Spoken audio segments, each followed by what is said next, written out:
جب ان کو اندازہ ہوگا کہ ایمان والوں کے لیے اب بلند مقام ہے میدان محشر میں بھی، ان پہ کوئی پریشانی نہیں ہے اور وہ جنت میں جائیں گے، تو اس وقت وہ شدید پریشانی میں ہوں گے، شدید خوف میں ہوں گے، تو اس وقت وہ تمنا کریں گے کاش کہ ہم بھی مومن ہوتے۔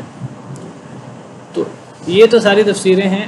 اگر روبہ ماہ کا معنی ہم تقلیل کے معنی میں کریں کہ کبھی ایسا بھی ہوگا، اور اگر روبہ ماہ کو تکثیر کے معنی میں لے لیں تو بہت دفعہ ایسا ہوگا کہ پسند کریں گے کافر لوگ کاش کہ وہ مسلمان ہوتے۔ تو ایسے بہت سے مرحلے آئیں گے۔ دنیا کا جو ایک وقت ہے، جو آزمائش کا وقت ہے، دنیا دارالابتلاء ہے، دنیا میں لوگوں کو احساس ہو تو دنیا میں لوگ احساس کریں اور اپنی اصلاح کریں اور توبہ کریں۔ دنیا میں توبہ کرنے سے، ایمان لانے سے، توبہ کرنے سے پیچھے سارے گناہ معاف ہو جاتے ہیں۔ دنیا میں لوگ غفلت کی نیند سوئے ہوئے ہیں، دنیا میں لوگوں کو احساس نہیں ہوتا۔ جیسے ہی موت آئے گی تو لوگوں کو حق کی آنکھیں کھل جائیں گی۔ اب کتنے مرحلے آئیں گے، کتنی مرتبہ، 10 مرتبہ، 20 مرتبہ، سینکڑوں مرتبہ، ہزاروں مرتبہ، کتنا لمبا عرصہ ہے میدان محشر کا اور پھر جنت جہنم کا، ہمیشہ ہمیش کا۔ تو اس میں ہزاروں لاکھوں مرتبہ تمنا کریں گے کافر لوگ کاش کہ وہ مسلمان ہوتے۔ تو بہرحال اصل چیز ایمان ہے۔ اور میں نے کل آپ کے سامنے حدیث مبارکہ ذکر کی، سیدنا نوح علیہ السلام نے فرمایا کہ اگر ایک پلڑے میں اللہ رکھ دیا جائے یا لا الہ الا اللہ رکھ دیا جائے، پلڑا اتنا بڑا ہو کہ اس پلڑے میں یعنی یہ آسمان زمین سما سکیں، کہ وہ پلڑا، وہ ترازو تو آخرت کا ترازو ہی ہو سکتا ہے، وہ اللہ کا ترازو ہی ہو سکتا ہے۔ اگر بہت بڑا ایک ترازو ہو اور اس میں میزان ہو اور اس میں ایک پلڑے میں لا الہ الا اللہ یا لفظ جلالہ صرف اللہ رکھ دیا جائے، اور دوسرے پلڑے میں آسمان زمین کتنے بڑے ہیں، ہم ان کی وسعت کا ہم اندازہ نہیں کر سکتے۔ تو آسمان زمین ایک پلڑے میں رکھ دیے جائیں تو وہ لا الہ الا اللہ والا پلڑا جھک جائے گا۔ یہ لا الہ الا اللہ اتنی بڑی چیز ہے، ایمان اتنی بڑی چیز ہے۔ دیکھیے جنت میں داخلے کے لیے بنیادی شرط ایمان ہے۔ جو بندہ کافر ہے اس کا کوئی نیک عمل قبول ہی نہیں ہے اللہ کے ہاں۔ اللہ کافروں کے بارے میں فرماتے ہیں وَقَدِمْنَا إِلَىٰ مَا عَمِلُوا مِنْ عَمَلٍ فَجَعَلْنَاهُ هَبَاءً مَنْثُورًا، کہ یہ جو نیک اعمال کرتے ہیں ہم ان کے اعمال کو قیامت کے دن اڑتی ہوئی گرد بنا دیں گے۔ اور ہم نے سورہ ابراہیم میں پڑھا کہ کافروں کے اعمال وہ راکھ کی طرح ہیں۔ ایک آندھی والے دن میں جب راکھ چلتی ہے، جب آندھی چلتی ہے سخت آندھی والے دن میں، تو راکھ پڑی ہو تو وہ آندھی کے سامنے راکھ کیا کرے گی، کچھ بھی نہیں کرے گی۔ تو یہ حیثیت کافر شخص کے ظاہری طور پہ نیک اعمال کی ہوتی ہے۔ تو ایمان وہ بنیادی شرط ہے کہ جو جنت میں داخلے کی بنیادی شرط ہے۔ پھر اعمال صالحہ وہ مزید پھر درجات بلند کرنے کے لیے اور ایمان بڑھانے کے لیے پھر اعمال صالحہ ہوتے ہیں۔ تو ایمان بنیادی شرط ہے۔ اللہ فرماتے ہیں ان الذین آمنوا وعملوا الصالحات اولئک هم خیر البریہ۔ اتنی بڑی چیز ہے ایمان، ایمان کو کبھی ہلکا نہ لیں۔ جو لوگ ایمان لائے، سورہ بینہ میں اللہ فرماتے ہیں جو لوگ ایمان لائے اور جنہوں نے نیک عمل کیے، یہ دنیا کی بہترین اللہ کی مخلوق، اولئک هم خیر البریہ۔ کون؟ ایمان والے، نیک عمل کرنے والے۔ سورہ عصر میں اللہ فرماتے ہیں، یہ قرآن کریم اللہ نے 10 جگہ پر یہ بات فرمائی ہے، زیادہ مقامات پر، والعصر ان الانسان لفی خسر الا الذین آمنوا۔ زمانے کی قسم کہ انسان خسارے میں، سارے کے سارے انسان خسارے میں، کوئی انسان بھی اس خسارے سے باہر نہیں ہے سوائے الا الذین آمنوا، سوائے ایمان والوں کے۔ اور ایمان والوں کی مزید صفات ہیں، سوائے ایمان والوں کے، نیک عمل کرنے والوں کے، اور حق کی تلقین کرنے والوں کے، اور صبر کی تلقین کرنے والوں کے، ان لوگوں کے، اور یہ سب اہل ایمان کی صفات ہیں اور بنیادی شرط ایمان ہے۔ تو ایمان والوں کے علاوہ سب خسارے میں،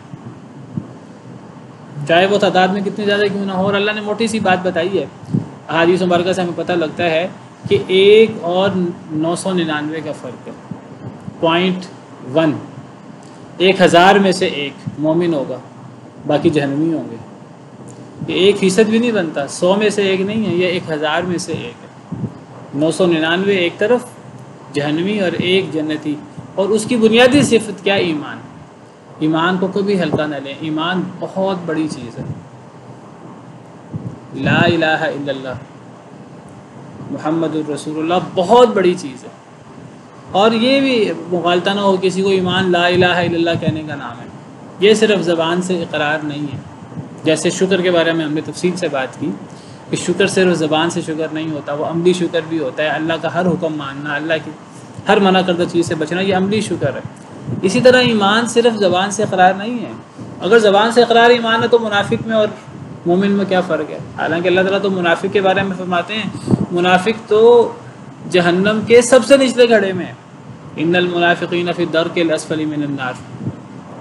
تو زبان سے لا الہ الا اللہ پڑھ دینا یہ ایمان نہیں ہے. صرف زبان سے لا الہ الا اللہ پڑھنا، دل کے اندر اس کی تصدیق، اصل چیز تو دل ہے. دل کے اندر، اور اکیلی تصدیق بھی کافی نہیں ہے، صرف زبان کا اقرار بھی کافی نہیں ہے، صرف اعمال بھی کافی نہیں ہے. اگر اعمال ریاکاری کے ساتھ ہیں نہیں، دل کی تصدیق، زبان کا اقرار، اور پھر عمل بالارکان، ایمان کی جو تفصیلات ہیں. یعنی مختصر الفاظ میں آپ کہہ دیجئے اللہ پر ایمان لانا. اللہ پر ایمان لانے کا مطلب کیا ہے؟ اللہ پر ایمان لانے کا مطلب یہ نہیں بس ایک دفعہ منہ سے کہہ دیا میں نے اللہ کو رب مان لیا آپ پار لگ گئے. نہیں، اللہ پر ایمان لانے کا مطلب، اللہ کو ماننے کا مطلب اللہ کی ماننا. آسان الفاظ میں اگر بات کریں، پوری زندگی اس کا ثبوت دیتے دیتے پوری زندگی گزر جاتی ہے. استقامت جس کو کہتے ہیں، ان الذین قالوا ربنا اللہ ثم استقاموا فلا خوف علیہم ولا هم یحزنون. جنہوں نے کہا ہمارا رب اللہ ہے، پھر اس پر ڈٹ گئے، پوری زندگی اس کو ثابت کرتے رہے اپنے قول سے، اپنے عمل سے، اپنے رویے سے. یہ لوگ ہیں جن پر کوئی خوف نہیں ہوگا، جو غمگین نہیں ہوں گے. یہ وہ لوگ ہیں جن کو فرشتے نازل ہوتے ہیں ان پر موت کے وقت، قبر میں، میدان محشر میں، مشکل اوقات میں فرشتے اتر اتر کر ان کو بشارتیں دیتے ہیں. وہ لوگ جو زبان سے ربنا اللہ کہتے ہیں، ہمارا رب اللہ ہے، یعنی ایمان کلمہ پڑھ لیں، لا الہ الا اللہ پڑھ دیں، اور صرف زبان سے وہ کافی نہیں ہے. پھر استقامت، ہمیشہ کے لیے اپنی دنیا کی زندگی میں اس کو ثابت کرنا، اللہ کی ماننا، اس کے لیے قربانیاں، دامے درمے سخنے، ہر قسم کی قربانی دینا. تو یہ ایمان، یہ بہت بڑی چیز ہے. تو ایک وقت ہوگا، یا اکثر اوقات بہت سارے ایسے وقت آئیں گے کہ کافر تمنا کریں گے کاش کہ ہم مسلمان ہوں، کاش کہ ہم مسلمان ہوتے.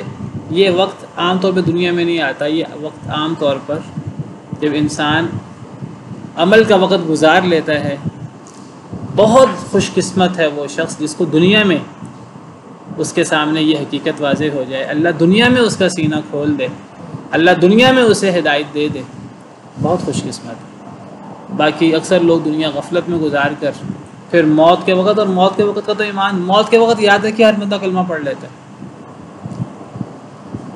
ہر بندہ موت کے وقت کلمہ پڑھتا ہے، ہر بندہ موت کے وقت ایمان کی بات کرتا ہے. حتی اذا رأوا بأسنا قالوا آمنا باللہ وحدہ وکفرنا بما كنا به مشرکین. اللہ فرماتے ہیں کہ جب وہ لوگ ہمارا عذاب دیکھتے ہیں تو پھر وہ کہتے ہیں آمنا باللہ وحدہ، ہم تو اللہ وحدہ لا شریک پر ایمان لے آئے. موت کا وقت مراد ہے. وکفرنا بما كنا به مشرکین، ہم جو کفر کرتے تھے، شرک کرتے تھے، ہم اس کا انکار کرتے ہیں. اللہ فرماتے ہیں فلم یک ینفعهم ایمانهم لما رأوا بأسنا، جب انہوں نے ہمارا عذاب دیکھ لیا، جب ہماری موت دیکھ لی، اب ان کو ان کا ایمان فائدہ نہیں دیتا. وہ تو فرعون بھی ایمان لے آیا تھا، جو اپنے آپ کو سب سے بڑا رب کہا کرتا تھا. وہ بھی مرتے وقت ایمان کا کلمہ دوستوں بھی پڑھا تھا، لیکن یہ فائدہ نہیں دیتا. تو بہرحال ایمان بہت بڑی چیز ہے. ایمان کے بغیر دنیا اور آخرت تباہ ہے، اور ایمان کے ساتھ دنیا اور آخرت تر جاتی ہے اگر وہ حقیقی ایمان ہے. تو ایک وقت وہ بھی ہوگا، یا ایسا بھی ہوگا کہ کافر چاہیں گے کاش کہ وہ مسلمان ہوتے ہیں. یا دوسری تفسیر کے مطابق بہت سارے ایسے اوقات آئیں گے، بہت سارے ایسے مرحلے آئیں گے، موت، قبر، حشر اور جہنم میں کافروں کے لیے، کہ وہ تمنا کریں گے کاش کہ وہ مسلمان ہوتے. یہ بہت بڑی ڈانٹ ہے، یہ بہت بڑا ایک غفلت کی نیند سے جگانے کے لیے اللہ تعالیٰ نے یہ باتیں بتائی ہیں، لیکن یہ باتیں میں پھر ذکر کروں گا، یہ باتیں پڑھے گا کون، ان باتوں کا فائدہ کس کو ہوگا؟ جس کو اللہ قرآن پڑھنے کی توفیق دے گا، جس کو اللہ قرآن سننے کی توفیق دے گا۔ جو نہ قرآن پڑھے نہ قرآن سنے، جس کی پوری زندگی جو ہے وہ وقال الرسول یا ربی ان قوم اتخذوا هذا القرآن مہجورا، رسول قیامت کے دن اللہ سے شکوہ کریں گے، اے اللہ میری امت نے قرآن کو چھوڑ دیا تھا۔ تو جو قرآن کو چھوڑے بیٹھے ہیں، تو قرآن کو چھوڑ کر نہ کوئی دین کی اصلاح ہو سکتی ہے، نہ کوئی دنیا کی اصلاح ہو سکتی ہے، نہ کوئی معیشت کی ترقی ہو سکتی ہے، نہ کچھ اور ہو سکتا ہے۔ یہ قرآن کے ساتھ ہی ہو سکتا ہے، یہ ایمان کے ساتھ ہی ہو سکتا ہے۔ اللہ تعالیٰ ڈانٹتے ہوئے فرماتے ہیں کفار کے بارے میں، اصل میں بہت بڑا فتنہ ہے ایمان والوں کے لیے، جب ایمان والے کفار کو دیکھتے ہیں، اللہ کے نافرمانوں کو دیکھتے ہیں، اللہ کے نافرمان اللہ سے مقابلے کرتے ہیں، لیکن دنیاوی نعمتیں کئی دفعہ ان کے پاس نظر آتی ہیں، زیادہ نظر آتی ہیں، تو ایمان والے فتنے کا شکار ہو جاتے ہیں کئی دفعہ۔ جو کمزور ایمان والے ہیں، جن کو اللہ پر اللہ کے وعدوں پر یقین ہے، وہ فتنے میں مبتلا نہیں ہوتے، لیکن جن کا ایمان کمزور ہے وہ شکوک و شبہات میں مبتلا ہو جاتے ہیں کہ یہ اللہ کے نافرمان ہیں، ان پر دنیا کی نعمتیں اتنی زیادہ۔ اللہ تعالیٰ یہاں یہ بتا رہے ہیں، اللہ فرماتے ہیں ذرہم یأکلوا ویتمتعوا، ان کو چھوڑ دو۔ جن کفار کی بات ہو رہی ہے، ایک وقت ہوگا کہ یہ کفار تمنا کریں گے کاش کہ ہم مومن ہوتے، دنیا میں تو انہیں احساس نہیں ہے، یہ تو غفلت کی نیند سوئے ہوئے ہیں۔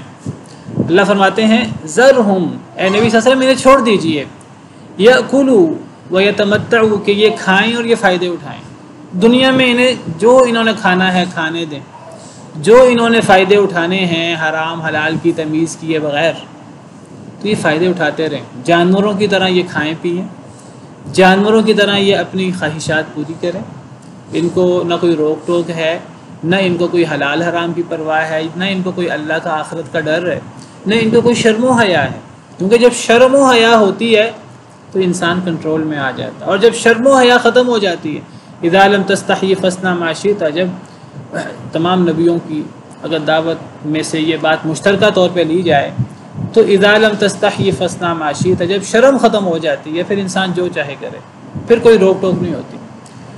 تو اللہ فرماتے ہیں ذرہم، اے نبی صلی اللہ علیہ وسلم انہیں چھوڑ دیجیے، ان کفار کو، اگر یہ آپ کی بات نہیں مانتے تو نہ مانیں، ان کا اپنا ہی نقصان ہے، انہیں چھوڑ دیں کہ یہ کھائیں دنیا کے اندر جو کھانا ہے، حلال کھائیں حرام کھائیں، 7 آنتوں میں کھائیں، مسلمانوں پر ظلم و زیادتی کریں، یہ کھائیں وَيَتَمَتَّعُوا، اور یہ فائدے اٹھائیں، وَيُلْهِهِمُ الْأَمَلُ، اور غفلت میں ڈال دیں انہیں امید۔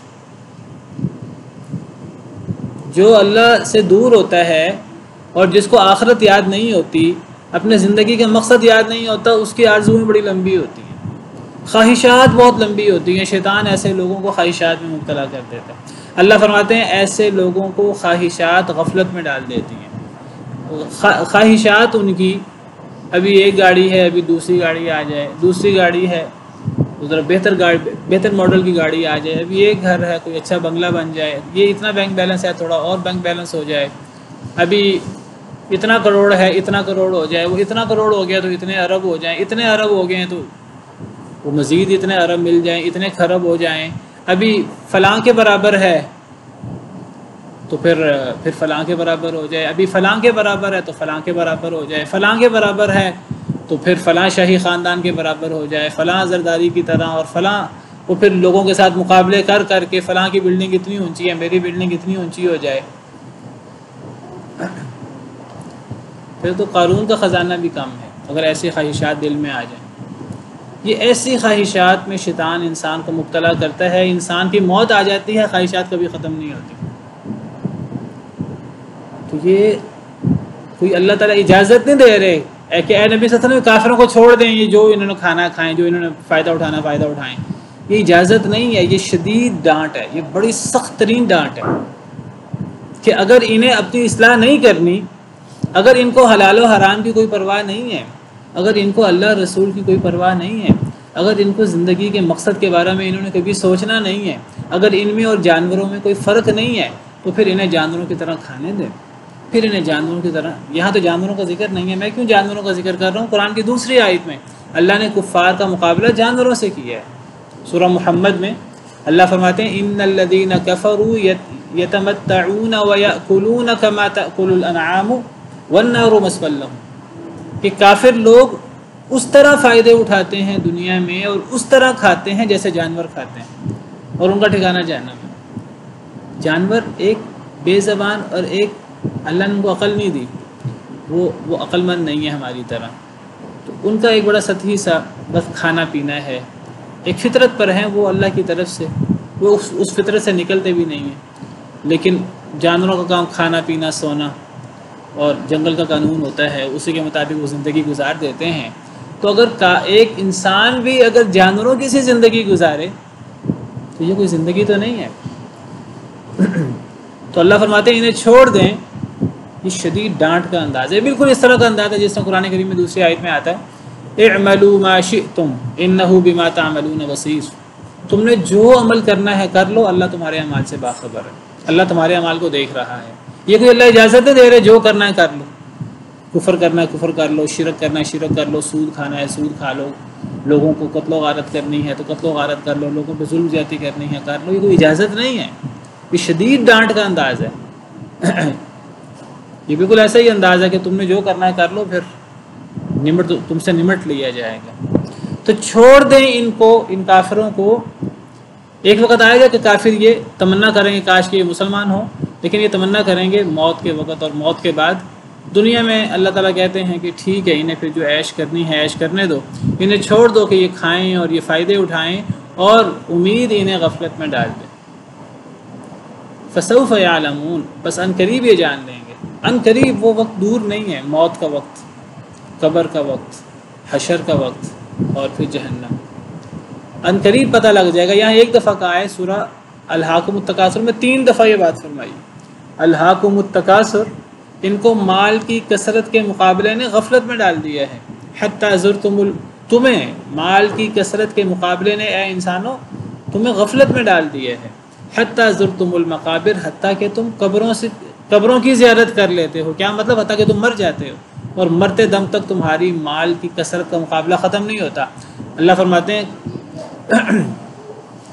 حتی زرتم المقابر کلا سوف تعلمون، ہرگز نہیں جلد ہی تم جان لو گے، ثم کلا سوف تعلمون، پھر ہرگز نہیں جلد ہی تم جان لو گے، کلا لو تعلمون علم الیقین۔ اور تیسری دفعہ اللہ فرماتے ہیں کہ کاش کہ تم جانتے ہوتے یقینی علم، تمہیں اللہ کی باتوں کا یقین ہوتا۔ لترون الجحیم، جب تم جہنم کو دیکھو گے، ثم لترونها عین الیقین، پھر تم جہنم کو یقینی آنکھ سے دیکھو گے، ثم لتسألن یومئذ عن النعیم، پھر تم سے نعمتوں کے بارے میں سوال ہوگا۔ تو یہ اللہ فرماتے ہیں فسوف یعلمون، تمہیں لگ پتہ جائے گا، ان قریب یہ جان لیں گے۔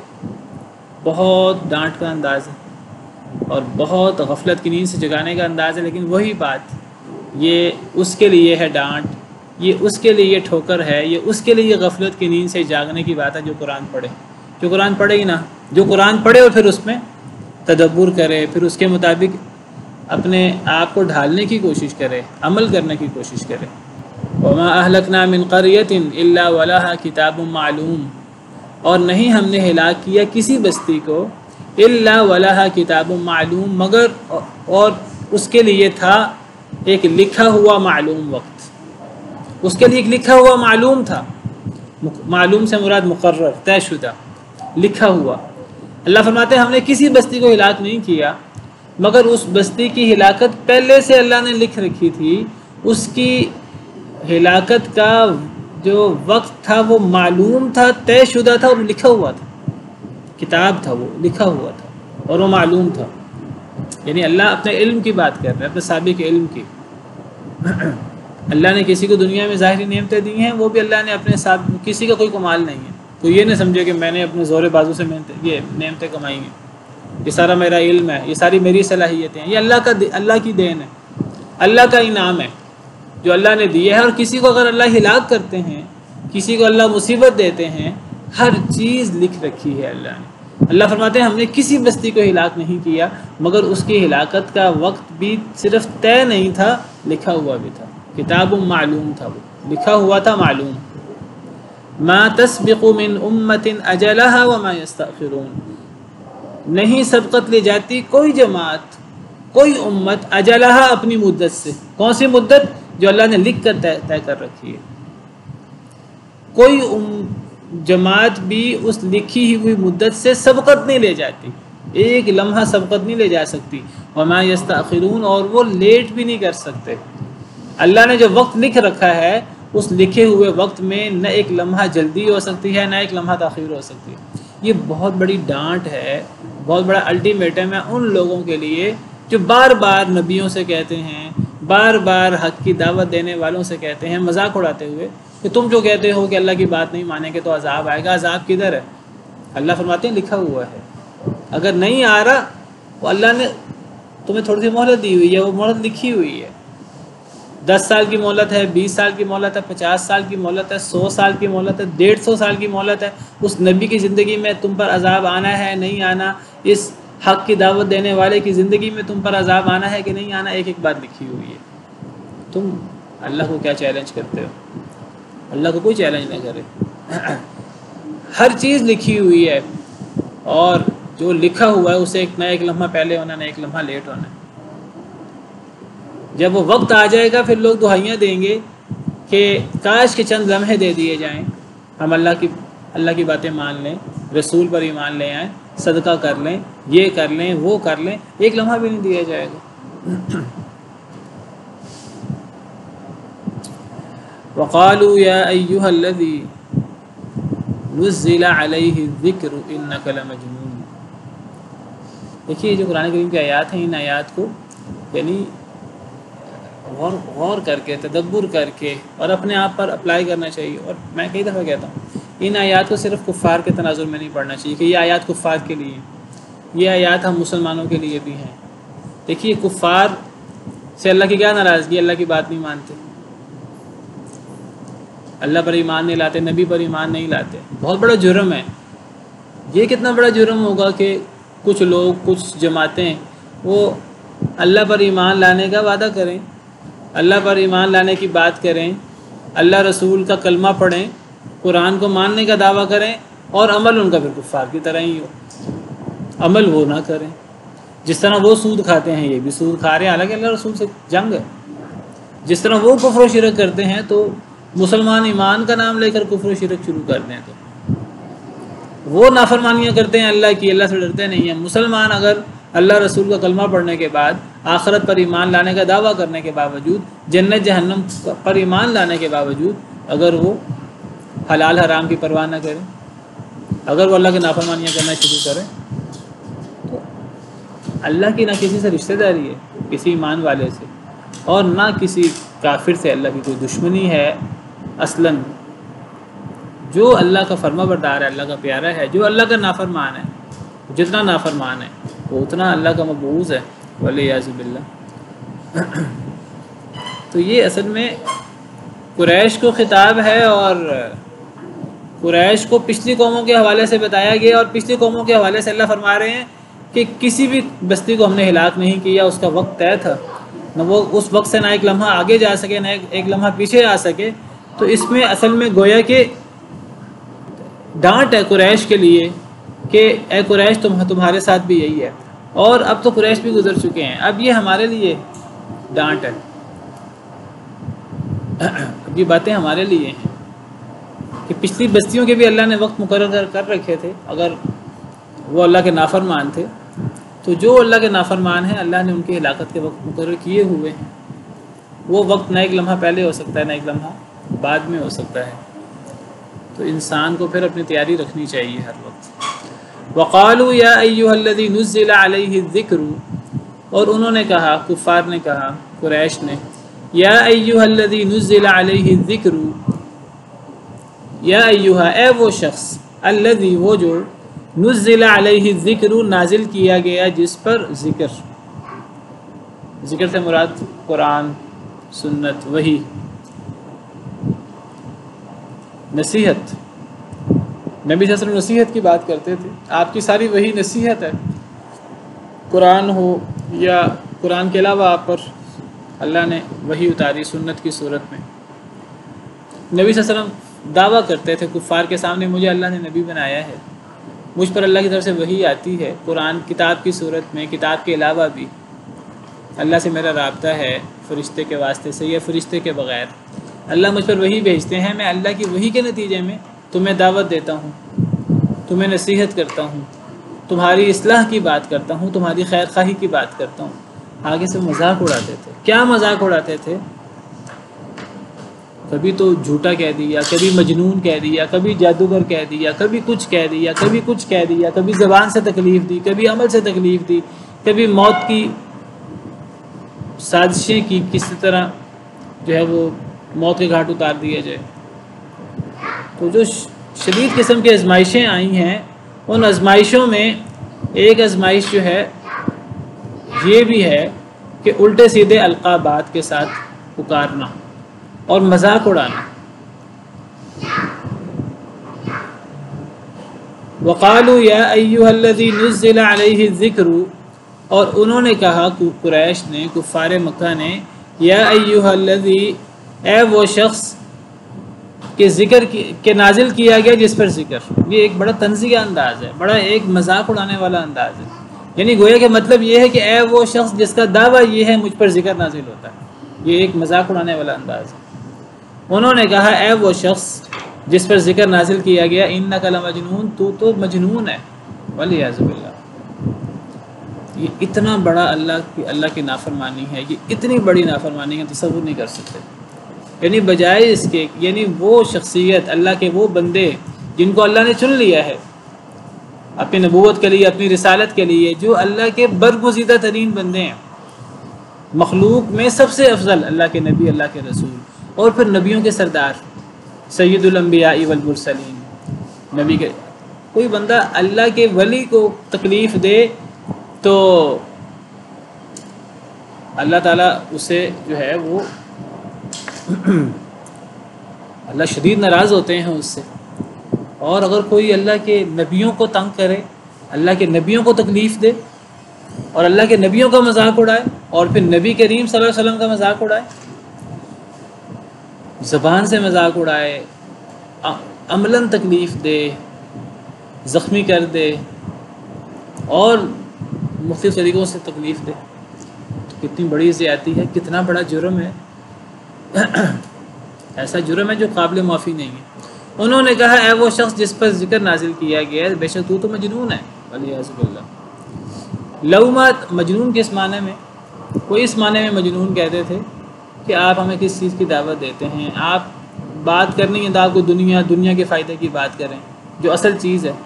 آپ دنیا کو چھوڑ کر آخرت کی بات کرتے ہیں، قیامت کی بات کرتے ہیں، قیامت کا دن ہونا ہے نہیں ہونا، ہم مرنے کے بعد کیسے زندہ ہوں گے۔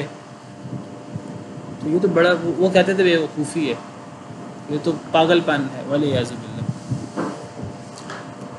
لو ما تأتینا بالملائکۃ، مذاق اڑاتے تھے، کیا کہتے تھے؟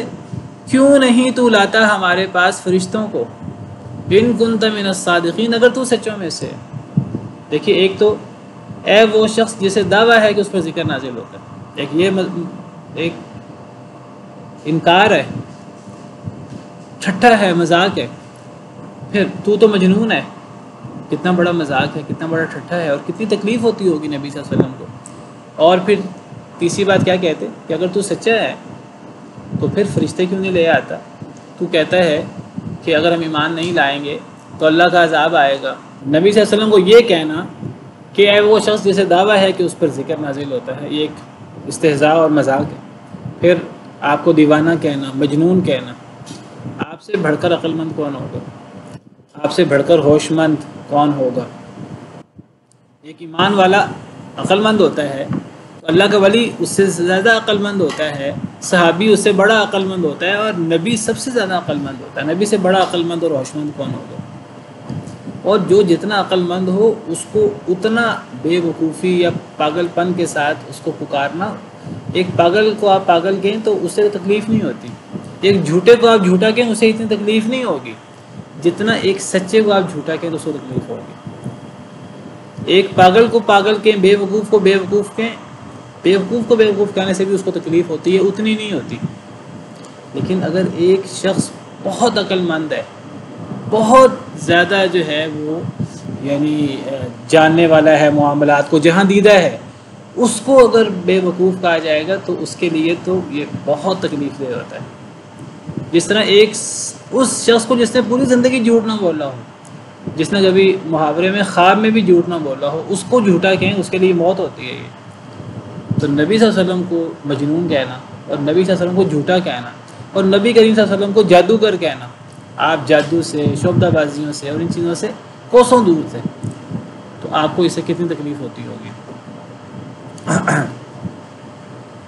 اور پھر کہتے تھے کہ آپ ہمارے پاس فرشتوں کے کیوں نہیں لے آتے اگر آپ سچے ہیں. اگر آپ سچے ہیں تو فرشتے لے ہیں. کیا مطلب؟ وہی عام بات جو اکثر جو کفار کہتے ہیں کہ جی ہم ایک بشر کو رسول نہیں مان سکتے، ہم تو آپ کو ایک صورت میں رسول مانیں گے کہ ہمارے پاس اللہ کا وہ نمائندہ آئے، اللہ کا وہ نبی آئے جو فرشتہ ہو. ہم ایک بشر کو نبی نہیں مان سکتے. یا تھوڑی سی ہم شرط کم کر لیتے ہیں، چلو بشر نبی ہو لیکن بشر کی تائید کرنے والا کوئی فرشتہ ہو، وہ اس کے ساتھ ڈرانے والا ہو، اس کا باڈی گارڈ ہو، یا وہ خود فرشتہ ہو یا اس کے ساتھ فرشتہ ہو. لولا انزل الیہ ملک فیکون معہ نذیرا، اس پر کوئی فرشتہ کیوں نہیں اترا، چلو فرشتہ اس کے ساتھ ہی ڈرانے والا بن جائے. اور اکثر اوقات تو وہ کہتے تھے بشر رسول نہیں ہو سکتا، رسول فرشتہ ہونا چاہیے. اس پر تفصیل سے بات ہو چکی ہے. تو یہ بھی وہی اعتراض ہے. ایک تو مذاق اڑانا نبی صلی اللہ علیہ وسلم کا، آپ کو مجنون کہنا، پھر آپ فرشتے کیوں نہیں ہیں، یا آپ کے ساتھ فرشتے کیوں نہیں ہیں، آپ پر فرشتے کیوں نہیں اترتے جو آپ کی تائید کریں اگر آپ سچے ہیں تو. یہ آگے اللہ کا جواب ہے، ما ننزل الملائکۃ الا بالحق، نہیں ہم نازل کرتے فرشتوں کو مگر حق کے ساتھ. اللہ فرماتے ہیں تم بار بار کہتے ہو کہ یہ نبی بشر کیوں ہیں، یہ کوئی فرشتہ کیوں نہیں آسمان سے اترا جو نبی بنے، یا نبی پر کوئی فرشتہ کیوں نہیں اترتا، یہ بہت سارے فرشتے تائید کے لیے کیوں نہیں اترتے. اللہ فرماتے ہیں ہم فرشتوں کو تو بغیر مقصد کے نازل ہی نہیں کرتے. فرشتوں کو تو اللہ تب نازل کریں، قرآن کریم میں اور جگہ پر اللہ نے فرمایا جب دنیا میں فرشتے بستے ہوں تو ہم فرشتہ نبی اتاریں. قل لو كان في الارض ملائکۃ یمشون مطمئنین لنزلنا علیہم من السماء ملکا رسولا، اگر فرشتے ہوتے تو ہم فرشتہ رسول اتارتے. جب دنیا میں انسان بستے ہیں تو رسول بھی انسان ہوگا، اب رسول تو انسان ہے. اب تمہارا یہ کہنا چلو رسول کے ساتھ فرشتے اتریں، تو اللہ فرماتے ہیں یاد رکھو فرشتے ہم جب بھی اتارتے ہیں کسی مقصد سے اتارتے ہیں. دیکھیے فرشتہ اگر اترے گا تو کسی نبی پر اترے گا تو وہ وحی کے مقصد سے اترے گا، اور اگر فرشتہ نبیوں کے علاوہ کسی اور پر اترے گا تو فرشتہ اللہ کے کسی حکم سے، اللہ کے کسی مقصد کے تحت وہ اترے گا، اور وہ مقصد کیا ہے؟ عذاب دینا. فرشتہ عذاب دینے کے لیے اترتا ہے، پھر عام لوگوں پر جب اترتا ہے تو اللہ تعالیٰ فرماتے ہیں وقال الذین لا یرجون لقاءنا لولا انزل علینا الملائکۃ او نری ربنا. 19 پارے کے شروع میں اللہ فرماتے ہیں جو لوگ آخرت کی امید نہیں رکھتے تو وہ کہتے ہیں کہ ہم پر فرشتہ نازل کیوں نہیں ہوتے، او نری ربنا، یا ہم اپنے رب کو کیوں نہیں دیکھتے. اللہ اس کا دو اعتراض تھے، فرشتہ نازل ہوں ہم پر نبی کے ساتھ، یا ہم اللہ کو دیکھیں. اللہ نے اس کا جواب دیا لقد استکبروا فی انفسہم وعتوا عتوا کبیرا. یہ اصل میں کوئی اعتراض نہیں ہے، یہ کوئی سوال نہیں ہے، یہ تکبر ہے بہت بڑا. لقد استکبروا فی انفسہم، انہوں نے اپنے آپ میں تکبر کیا ہے. یہ کہہ کر کے ہم پہ فرشتے کیوں نہیں اترتے، یہ دیدہ دلیری ہے. یہ گناہ کر کے اس پر پیشمانی نہیں ہے، اور یہ بڑے بڑے دعوے ہیں اور رسول کا منہ بند کرنے کی کوشش ہے الٹے سیدھے اعتراضات کر کے. یہ تکبر ہے، اصل میں شدید قسم کی سرکشی ہے. وَعَتَوْا عُتُوًّا كَبِيرًا. پھر اللہ فرماتے ہیں یوم یرون الملائکۃ لا بشری یومئذ للمجرمین، جس دن یہ فرشتوں کو دیکھیں گے اس دن مجرموں کے لیے کوئی بشارت کا دن نہیں ہوگا. کیونکہ جب فرشتے آتے ہیں مجرموں پر، نبی پر فرشتے اترتے ہیں وہ تو رسالت کے لیے اترتے ہیں، اگر مجرموں پر فرشتے اترتے ہیں تو اللہ کے عذاب لے کر اترتے ہیں. اگر ان کے کہنے کے مطابق فرشتے ان کے اوپر آ جائیں تو پھر وہ بشارت نہیں ہوگی ان کے لیے. لا بشری یومئذ للمجرمین ویقولون حجرا محجورا. یہ تب پناہ مانگیں گے پھر ہم سے دور ہو جائیں، ہم سے دور ہو جائیں. لیکن فرشتے تو پھر عذاب دینے کے لیے آئیں گے. جنگ بدر میں آئے تھے اور پھر عذاب کے لیے فرشتے آتے ہیں، پتھر بھیجنے کے لیے، پتھروں کی بارش کرنے کے لیے، دیگر اللہ کے عذابوں کے لیے فرشتے اترتے ہیں۔ تو اللہ فرماتے ہیں ما ننزل الملائکۃ الا بالحق، نہیں ہم نازل کرتے فرشتوں کو مگر حق کے، کسی مقصد کے ساتھ ہم نازل کرتے ہیں۔ وما كانوا اذا منذرین، اور نہیں ہوں گے یہ اس وقت ڈھیل دیے جانے والے۔ ہم فرشتوں کو اتارتے ہیں لوگوں پر، لیکن ایک حق کے ساتھ، ایک مقصد کے ساتھ اتارتے ہیں، اور جب فرشتے آتے ہیں تب پھر ان کو مہلت نہیں دی جائے گی، یعنی تو وہ عذاب کے لیے اتریں گے۔ یہ نہیں ہوگا کہ ان کے مطالبے کے مطابق فرشتے تو آ جائیں، اب پھر ان سے پوچھا جائے ہاں آپ ایمان لاتے ہو کہ نہیں لاتے، تب یہ نہیں پوچھا جائے گا۔ پھر اگر فرشتے آ جائیں گے پھر وہ ایمان کا سوال ختم ہو جائے گا۔ فرشتے تو عذاب کے لیے اتریں گے، اور جب اللہ کا عذاب آ جاتا ہے، موت آ جاتی ہے، پھر ایمان قابل قبول ہی نہیں ہوتا، پھر ڈھیل نہیں ملتی، پھر مہلت ختم ہو جائے گی۔ تم کتنے بے وقوف ہو، اپنی مہلت خود ختم کر رہے ہو، اپنے لیے اللہ سے خود عذاب مانگ رہے ہو۔ اِنَّا نَحْنُ نَزَّلْنَا الذِّكْرَ وَإِنَّا لَهُ لَحَافِظُونَ، بے شک ہم ہی نے ذکر کو نازل کیا ہے، قرآن کو۔ جس ذکر کا یہ مذاق اڑا رہے ہیں، اے وہ شخص جس پر ذکر، جو کہتا ہے مجھ پر ذکر نازل ہوا، قرآن نازل ہوا، سنت نازل ہوئی، اللہ فرماتے ہیں بے شک ہم نے ذکر کو نازل کیا ہے۔ یہ ذکر کا نزول کوئی مذاق نہیں ہے کہ تم مذاق اڑاؤ نبی کا، یہ حقیقت ہے، سب سے بڑی حقیقت ہے۔ ہم ہی نے ذکر کو نازل کیا ہے، اور بے شک ہم ہی اس کی حفاظت کرنے والے ہیں۔ یہ پچھلی کتابوں کی طرح کا ذکر نہیں ہے۔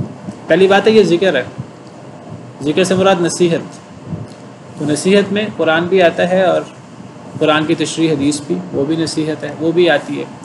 اور پچھلی کتابیں، پچھلے نبیوں کی وحی، اللہ نے اس کی حفاظت کی ذمہ داری نہیں لی، اگرچہ وہ بھی اللہ کی طرف سے تھی، اللہ کا کلام تھی وہ پچھلی کتابیں۔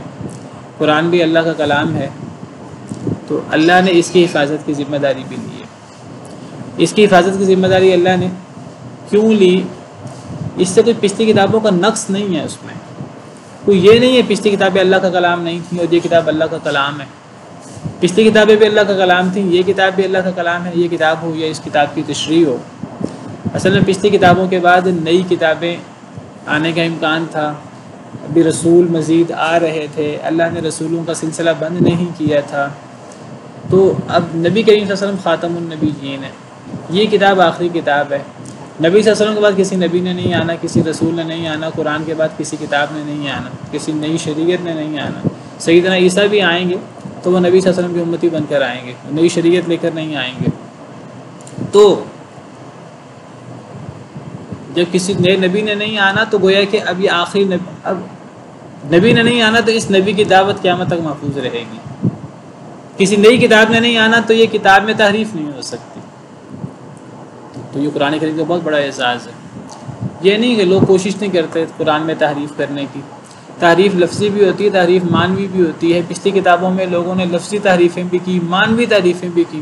قرآن کریم کی تحریف کرنے کی کوشش کی جاتی رہی، لیکن چونکہ اللہ نے اس کی حفاظت کی ذمہ داری لی ہے، اللہ اس کی خود بھی حفاظت کرتے ہیں۔ اللہ نے ایسے رجال کار بھی پیدا کیے ہیں جنہوں نے اس کتاب کو حفظ کیا ہوا ہے، اور جو کوئی اس کتاب میں تحریف کرنے کی کوشش کرتا ہے، لفظی یا معنوی، الفاظ بدلنے کی کوشش کرے تو حفاظ بتا دیتے ہیں کہ یہاں یہ غلطی ہوئی ہے، فوراً اس غلطی کو دور کر دیا جاتا ہے۔ اور اگر کوئی معنوی تعریف کرے، اللہ نے ایسے علماء کی جماعت تیار کر رکھی ہے جو صحیح معنی بتا دیتے ہیں، تو نہ لفظی تحریف ہو سکتی ہے نہ معنوی تحریف ہو سکتی ہے۔ کوئی تحریف کرنے کی کوشش بھی کرے تو اللہ کے عذاب کا شکار ہوتا ہے، اور اس کی جو تحریف ہے وہ لفظی ہو یا معنوی ہو، اسے بقا نہیں ہوتی، وہ ختم ہو جاتی ہے۔ جو چیز خیر ہے، حق ہے، وہی چیز باقی رہتی۔ تو یہ ہے قرآن کریم اور قرآن کریم کی حفاظت، اور یہ حفاظت صرف قرآن کے ساتھ خاص نہیں ہے۔ یہاں اللہ نے ذکر کا لفظ استعمال کیا ہے، اور ذکر کا لفظ یہ یعنی نصیحت کے لیے اور دین کے لیے بولا جاتا ہے۔ پورا دین ذکر ہے، جس میں قرآن اور قرآن کی تشریح حدیث مبارکہ بھی شامل ہے۔